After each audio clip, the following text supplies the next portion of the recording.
Number 9. Advance income tax levied at custom point on food, grains, fruits and other plant, animal and dairy products has been abolished.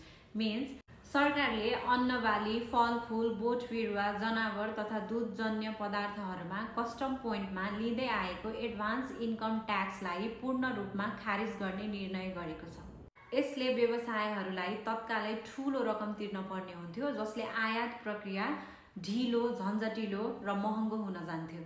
Number 10. Minimum tax to be paid even when taxpayer has not made any taxable transaction has been replaced. पहिले हजुरको व्यवसायको taxable transaction नील हुँदा पनि हजुरको व्यवसायले न्यूनतम कर तिर्न पर्ने हुन्थ्यो। त्यो न्यूनतम कर चाहिँ 2500 देखि 7500 सम्मको बीचमा आउँथ्यो।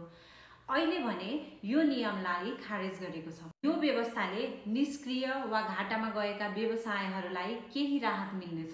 Number 11. Individual who fails to submit details or file taxes for VAT and excess duty can receive concessions on interest, additional fees, late fees and penalties if they submit the return and pay the taxes.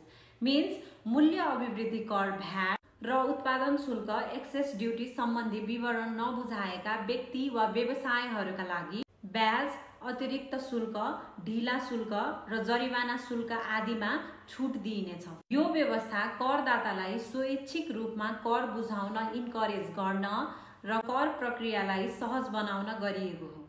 यो भिडियोमा 2082-83 को बजेटको almost every area cover गर्न try गरेको छु। I hope you like this video. Thank you for your time.